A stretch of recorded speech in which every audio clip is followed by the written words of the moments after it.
بسم اللہ الرحمن الرحیم۔ السلام علیکم۔ دین اسلام قربانی کا نام ہے۔ اس کے سال کی ابتدا و انتہا قربانی سے ہی ہوتی ہے۔ اسلامی سال کے پہلے ماہ محرم الحرام میں نواس رسول صلی اللہ علیہ وآلہ وسلم حضرت امام حسین رضی اللہ تعالیٰ عنہ نے اپنے 72 جانثاروں کے ساتھ دین اسلام کو بچانے کے لیے میدان کربلا میں قربانی دی، تو دوسری جانب اسلامی سال کے آخری مہینے ذو الحجہ میں پیغمبر خدا حضرت ابراہیم علیہ السلام نے خدا کی خوشنودی کے پیش نظر اپنے گوشے جگر حضرت اسماعیل علیہ السلام کی قربانی دینے کے لیے تیار۔ خدا کے حکم سے ان کے فرزند کی قربانی کے لیے دمبا آ جاتا ہے، اور یوں حضرت ابراہیم علیہ السلام اپنے امتحان میں پورے اترتے ہیں۔ چنانچہ ہم دیکھتے ہیں کہ اسلام ہی دنیا میں وہ واحد اور عظیم دین حق ہے کہ جس کے آغاز و اختتام دونوں میں شہادت و قربانی نمایاں طور پر نظر آتی ہے۔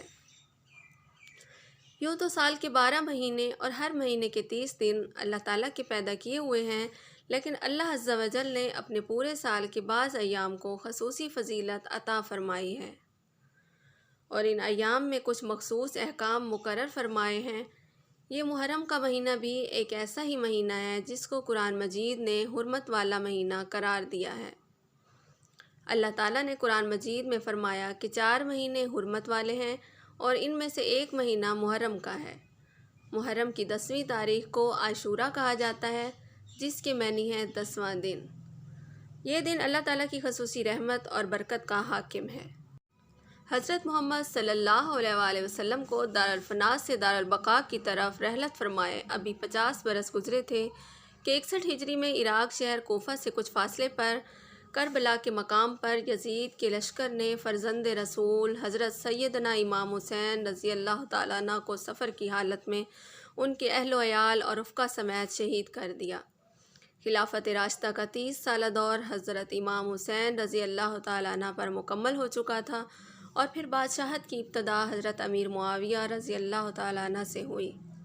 جب 60 ہجری میں حضرت سیدنا امیر معاویہ رضی اللہ تعالیٰ عنہ کا انتقال ہوا اور یزید ان کا جانشین بنا، تب تخت حکومت پر بیٹھتے ہی اس کے لیے سب سے اہم مسئلہ حضرت سیدنا امام حسین رضی اللہ تعالیٰ عنہ، سیدنا عبداللہ بن زبیر اور حضرت سیدنا عبداللہ بن عمر رضی اللہ تعالیٰ عنہ سے بیعت لینے کا تھا، کیونکہ ان حضرات نے یزید کو امیر معاویہ کا ولی عہد تسلیم نہیں کیا تھا، اور اس کے علاوہ ان حضرات سے یزید کو یہ بھی خطرہ تھا کہ کہیں ان میں سے کوئی خلافت کا دعویٰ نہ کر دے، اور کہیں ایسا نہ ہو کہ سارا حجاز مقدس میرے خلاف اٹھ کھڑا ہو۔ جبکہ امام حسین رضی اللہ تعالیٰ عنہ کے دور خلافت کی صورت میں عراق میں بھی بغاوت کا سخت خدشہ تھا۔ ان وجوہات کی بنا پر یزید کے پیش نظر سب سے بڑا مسئلہ اپنی حکومت کی بقا اور اس سے تحفظ دینا تھا، لہٰذا اس نے ان حضرات مقدسہ سے بیعت لینا ضروری سمجھا۔ چنانچہ اس نے مدینہ منورہ کے گورنر ولید بن عقبہ کو حضرت سیدنا امیر معاویہ کی وفات کی خبر دی، اور ساتھ ہی ان حضرات مقدسہ سے بیعت لینے کے لیے سخت تاکیدی حکم بھیجا۔ ولید نے حضرت سیدنا امام حسین رضی اللہ تعالیٰ عنہ کو حضرت سیدنا امیر معاویہ کی وفات کی خبر دی اور یزید کی بیعت کے لیے کہا۔ آپ رضی اللہ تعالیٰ عنہ نے کہا کہ میرے جیسا آدمی اس طرح چھپ کر بیعت نہیں کر سکتا، اور نہ میرے لیے اس طرح چھپ کر بیعت کرنا مناسب ہے۔ اگر آپ باہر نکل کر عام لوگوں کو اور ان کے ساتھ ہمیں بھی دعوت دیں تو یہ مناسب ہوگا۔ یزید کی بیعت حضرت سیدنا امام حسین رضی اللہ تعالیٰ عنہ کو قلبی طور پر سخت ناپسند تھی، کیونکہ وہ نااہل تھا، اور اس کا تقرر بھی خلفائے راشدین کے اسلامی طریقہ انتخاب کے بالکل خلاف ہوا تھا، اس لیے آپ احتجاجاً اس کے خلاف تھے، اور دوسری جانب حالات اجازت نہیں دے رہے تھے کہ آپ علی الاعلان اس کے خلاف آواز بلند کریں، لہٰذا آپ رضی اللہ تعالیٰ عنہ نے اپنے اہل و عیال اور عزیز و اقارب کو ساتھ لے کر مدینہ منورہ سے مکہ مکرمہ کی طرف ہجرت فرمائی۔ آپ رضی اللہ تعالیٰ عنہ کے مکہ مکرمہ پہنچنے کی خبر سن کر لوگ جوق در جوق آپ کی خدمت میں حاضر ہو کر زیارت کا شرف حاصل کرنے لگے۔ جب اہل کوفہ کو حضرت سیدنا امیر معاویہ رضی اللہ تعالیٰ عنہ کے انتقال کی خبر ملی اور انہیں اس بات کا علم ہوا کہ حضرت سیدنا امام حسین رضی اللہ تعالیٰ عنہ نے یزید کی بیعت سے انکار کر دیا ہے، تو انہوں نے سیدنا امام حسین رضی اللہ تعالیٰ عنہ کے نام ہزاروں کی تعداد میں خطوط لکھے کہ آپ جلد از جلد کوفہ تشریف لے آئیں۔ مسند خلافت آپ کے لیے خالی ہے، ہمارے جان مال اور ہماری گردنیں آپ کے لیے حاضر ہیں، سب کے سب آپ کے منتظر و مشتاق ہیں۔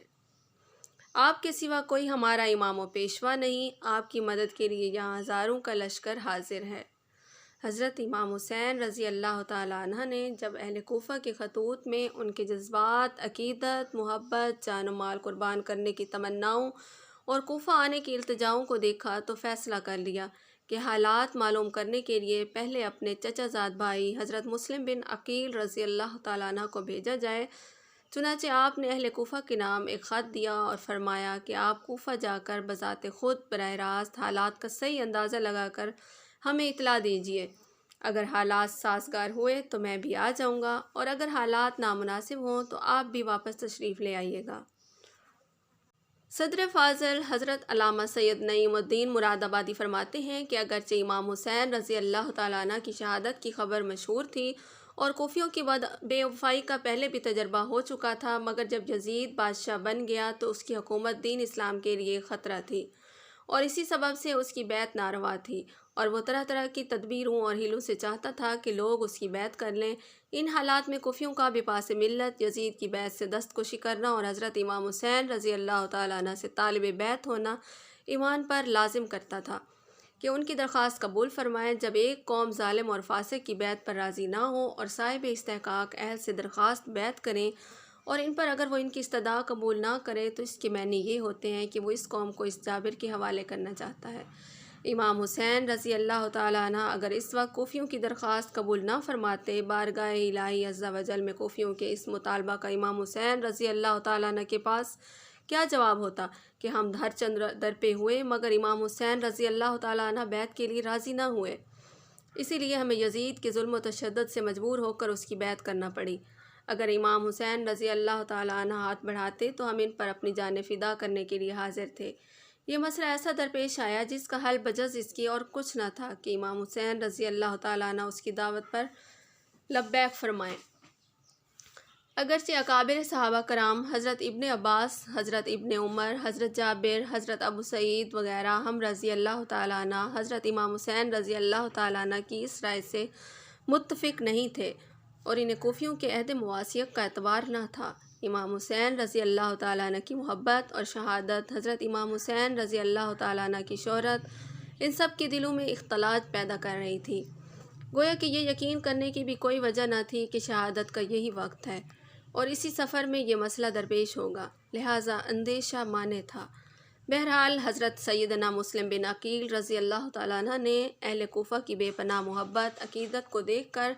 حضرت سیدنا امام حسین رضی اللہ تعالیٰ عنہ کی خدمت میں خط لکھ کر بھیجا کہ ہزاروں افراد نے میرے ہاتھ پر بیعت کر لی ہے اور یہاں کے سب لوگ آپ کی تشریف آوری کے منتظر ہیں۔ امام حسین رضی اللہ تعالیٰ عنہ نے اس اطلاع کے بعد کوفہ جانے کا عزم صمیم کر دیا۔ ادھر کوفہ میں جو فساد برپا ہو چکا تھا اس کی اطلاع آپ کو نہیں ہوئی تھی۔ حضرت سیدنا امام حسین رضی اللہ تعالیٰ عنہ نے 3 ذوالحج 60 ہجری کو اپنے اہل بیت، خدام وغیرہ کل 82 افراد کو ہمراہ لے کر راہ عراق اختیار فرمائی۔ راستے میں حضرت سیدنا امام حسین رضی اللہ تعالیٰ عنہ کو کوفیوں کی بدعہدی اور حضرت سیدنا مسلم بن عقیل رضی اللہ تعالیٰ عنہ کی شہادت کی خبر مل گئی تھی۔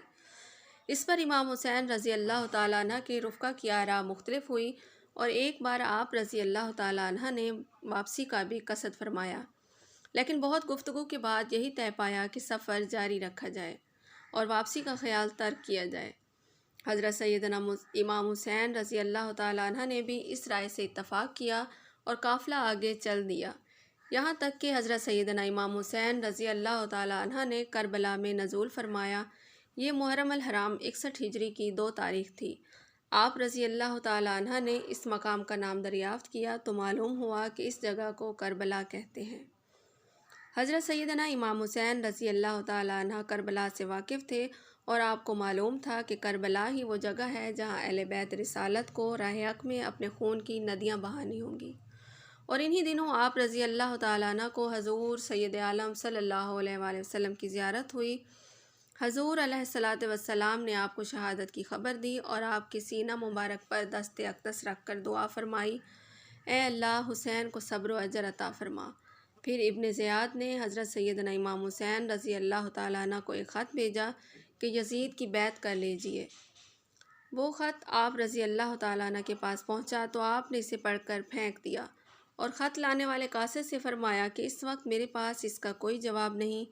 ایلچی نے آ کر ابن زیاد کو بتایا تو جواب سن کر ابن زیاد کا غصہ بڑھ اٹھا۔ اس نے لوگوں کو جمع کیا، فوجیں تیار کیں اور اس کا سپہ سالار عمر بن سعد کو بنایا جو ملک رے کا والی تھا۔ اولاً اس نے پہلو تہی سے کام لیا۔ اس پر ابن زیاد نے کہا یا تو لڑنے کے لیے تیار ہو جا یا پھر رے کی حکومت چھوڑ کر گھر بیٹھ جا۔ ابن سعد نے رے کی حکومت اختیار کی اور 22,000 سوار اور پیادہ لشکر لے کر نواسہ رسول صلی اللہ علیہ وآلہ وسلم حضرت امام حسین رضی اللہ تعالیٰ عنہ سے لڑنے چل پڑا، یہاں تک کہ یہ لوگ دریائے فرات کے کنارے پر قابض ہو کر قافلہ سیدنا امام حسین رضی اللہ تعالیٰ عنہ اور پانی کے درمیان حائل ہو گئے۔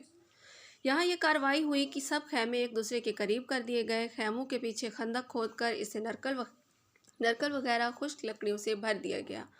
اب امام حسین رضی اللہ تعالیٰ عنہ کے رفقا ان کاموں سے فارغ ہو کر سیدنا امام حسین رضی اللہ تعالیٰ عنہ کی خدمت میں حاضر ہوئے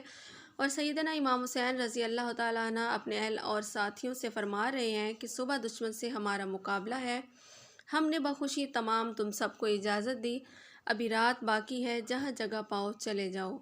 اور ایک ایک شخص میرے اہل بیت میں سے ایک ایک کو ساتھ لے جاؤ، اللہ عز و جل تم کو جزائے خیر دے، دیہات و بلاد میں متفرق ہو جاؤ یہاں تک کہ اللہ تعالیٰ بلا ٹالے،